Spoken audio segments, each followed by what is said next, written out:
classification and compensation. And also here today we have Roberta Price from OHR Class and Comp, Janet Launder from the EHRA Non-Faculty Office, and Frank Lewis from the Academic Personnel Office. So we're going to go through some information about the changes in the FLSA, and then we'll have time to take any questions. We'll be covering what actually is the Fair Labor Standards Act, what are the things that are changing and what's not changing, what does it mean for employees and supervisors, some tips on time reporting and pay, and then time for questions. So what is the Fair Labor Standards Act? It is one of the most sweeping and important federal laws that governs employment, and it was passed in 1938. And so if you realize what the relationship between employers and employees was at that time, it's very different than it is today. Unions were very important then. Employees did not have many of the rights that they do now. This predates any anti-discrimination law. So it's a large bill that was initially put in place in really a different time in terms of relationships between employers and employees. It is still administered by the Department of Labor. It does cover nearly every employee in the United States, employer and employee in the United States, including here at UNC Chapel Hill. It governs, among other things, youth employment, record keeping for employers. This was the law that established the notion of a national minimum wage, and also the law that established the idea of a 40-hour work week and overtime beyond that. So the FLSA names two types of employees, those who are exempt from its requirements and those who are not exempt from its requirements. And the default is not exempt. When an employee is exempt from the requirements, it's really an exception because they meet certain criteria. So exempt employees here need to only report the leave time they've taken, and they are not eligible for any sort of overtime compensation. Non-exempt employees have to report all work time and all leave time, and they are eligible for overtime compensation either in the form of pay or comp time. In order to be exempt, an employee has to pass three tests. First is the salary basis test, meaning that they regularly receive a predetermined amount of money on an established payday, and that amount is not changed due to the quality or quantity of their work.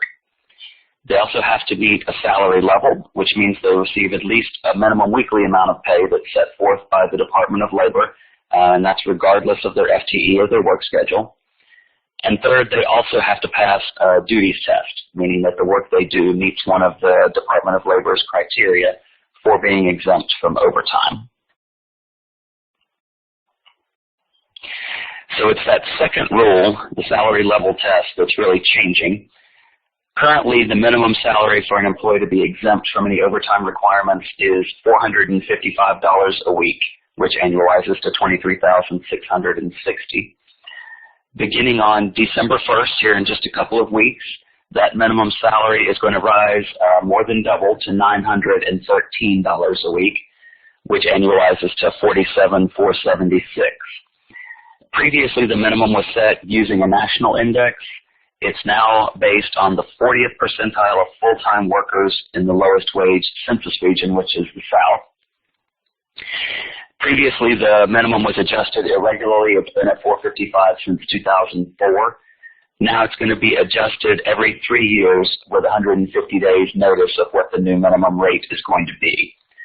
So the other two tests, the duties test and the salary basis test, remain the same. It's just that level that's changing. So what does all this mean for employers and supervisors? How does it directly impact them? So there's three things to keep in mind now. Employees who are non-exempt and were previously exempt are now going to have to begin to track and record all of their work time. And work time is any time, this is wording from the law, that is required, permitted, or suffered. So if it's the regular work schedule and they're working it, they have to be paid. If it's time outside their regular work schedule that was allowed by the supervisory authority, then that's also compensable. If employees work even when they're told not to or have not informed their supervisor in advance that they would be working outside their regular schedule, that's considered suffered time, but it is still compensable. It could also be a disciplinary issue, but anytime employees are performing functions for the benefit of the university, they must receive compensation. It includes work that's performed off-site after the normal business hours, which would also include the use of electronic devices like tablets and phones and laptops at home. Any work done then is also compensable, should be tracked and recorded. Employees cannot volunteer to work extra time for the university with no pay. If they're doing the work, then they need to record and be compensated for that time, because there are severe penalties for not monitoring and recording time properly for non-exempt employees. And also keep in mind that for a meal break to be unpaid, it has to be at least 30 consecutive minutes that are free from work responsibilities. So if an employee is sitting at their desk over lunch and eating a sandwich and answering the phone, then that is compensable time. So they must be completely free from work responsibilities for at least 30 consecutive minutes in order for that to be considered unpaid time. Secondly, employees will receive compensation for all hours worked. So they will receive their regular pay rate for any hours up to 40 in a work week. And at UNC, the work week is from Monday morning through 11:59 on Sunday night. And they'll receive overtime compensation for any hours that they work beyond 40 in the work week. Overtime compensation can consist of pay at 1.5 times their regular rate. It can also be comp time, which means they get 1.5 hours of leave time for every hour that they work over 40.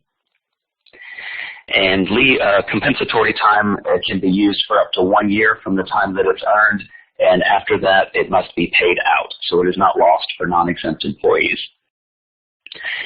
And note that all EHRA non-exempt temporary employees and all non-exempt faculty employees are going to default to overtime pay because they're not leave-earning employees to get comp time.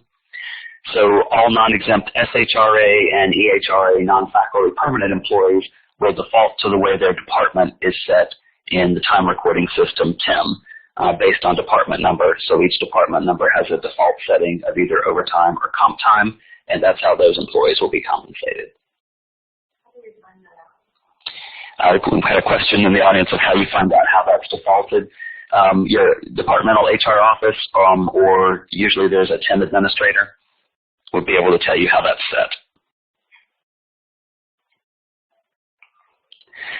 So employees will begin using TIM to record their time and their leave.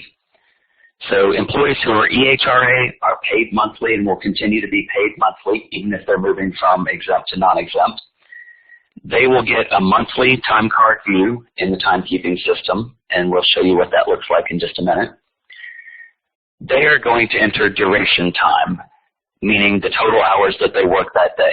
So if they work from 8 to 5 and take an hour lunch, then they're going to enter 8 hours on that day in their time card. The extra time will be paid in the following month's check because the EHRA monthly payroll is a current payroll. It's actually processed before the end of the month. So there will be a reconciliation that happens in the central office in the month following. So any extra time that was worked or any time that needs to be deducted would be handled in a lump sum with the next payday. SHRA employees are all paid biweekly. They have a biweekly time card view in the system, and they enter or capture their time in a time in, time out method. So either they swipe or enter what time they came in, what time they left for lunch, came back for lunch, and what time they checked out for the day. So if you have employees who are SHRA and are working at home at night, then they'll have to have 2 different entries for that day. They'll need to check back in for what they're doing off-site and then check back out when they're done.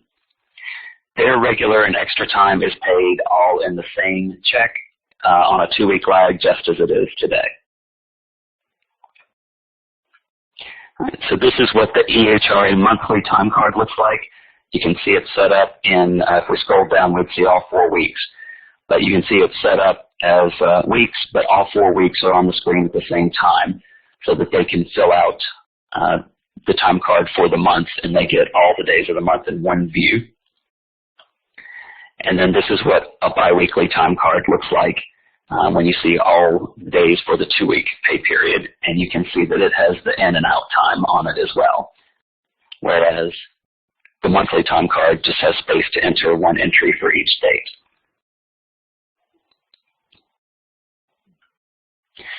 All right, so what are the things that are not changing with this? Employees' benefits eligibility does not change. No leave earnings change. This is not causing a status change for employees between SHRA or EHRA, and no one's title or base pay will change as a result of moving to non-exempt. All right, so do we have any questions? Just a follow-up on one question. If our system defaults to overtime, can we change it to comp? Yes, and the question in the audience was, can you change the default setting in TIM from overtime to comp time? And the answer is yes, it just will change it for everybody under that department number. So can we change the employees? If we have one employee that's not and they work overtime and they're on rent, and it's not paid for overtime, we can change that employee to comp time? In TIM, I don't think you can do, the question was, can you have a different setting for one employee? So I think you would have to work that out with TIM individually, because the default setting is going to automatically do the same thing to every employee within the department. So it's probably a post-edit to do that. I believe you probably, for the process, you probably want to talk to TIM, because there would be deadlines to make sure that happened before payroll actually ran. It looks like you have a question coming in from the chat room. So okay. Okay, so it sounds like there's a question online. We'll wait for them to finish entering it.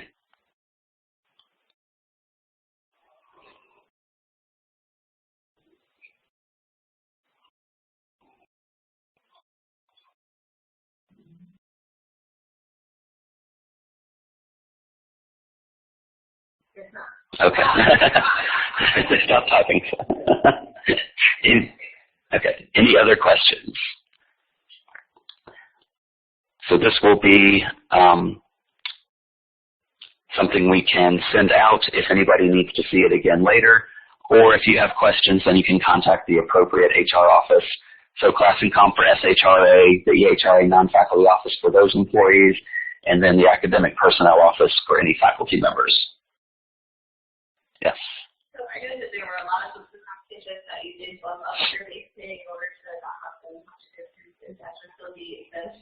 Can you talk about how that's going to impact your work in terms of compensation for all employees? This is kind of to that next level, and then what else don't necessarily get bumped up? What does that look like? Okay, so the question is about people who got, there were some folks who got raises to meet the new minimum threshold. And so the schools and divisions made their decisions on who they were going to bump up based on lots of factors. Sometimes there just was no funding. But if there was, we asked them to consider, is it really a savings? Are these people likely to work enough overtime that it's really financially responsible to give them the increase? Or is it really just money that we wouldn't have spent? So really, I think a lot of people raised the folks that they knew were going to incur a lot of overtime cost. We also asked them to consider compression and equity with other people. So trying to look at people, not having people that were doing the same work and have some of them be exempt and some of them be non-exempt just because of the salary threshold.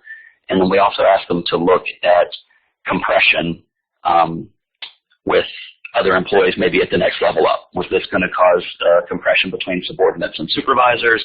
Were we going to have salaries that were too close together? So we asked them to consider all those factors and make their individual decisions. But it's also something that's going to come into play when we post jobs in hiring ranges.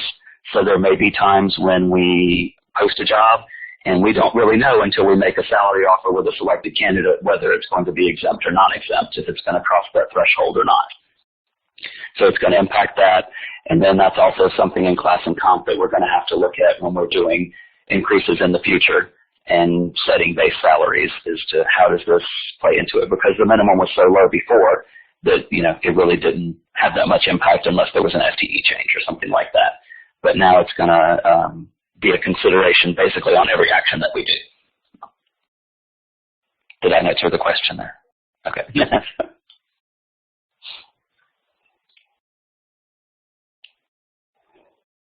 In general, it's just more of a concern that I've heard from other staff for folks who supervise someone who do get bumped up or did not, just kind of that compression being the issue, kind of feeling like now they're not being paid fairly because they're supervising someone that's very close to them or.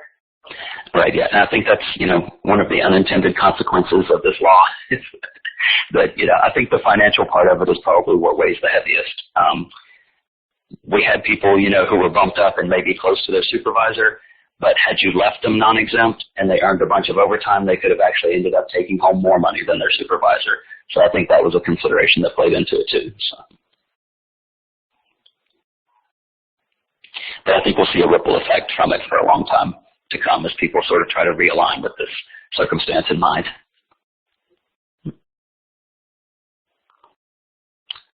Any other questions? All right, thanks everybody, and we'll call an end to the session. Everybody get ready for November 28th. That's when we start entering time for these folks.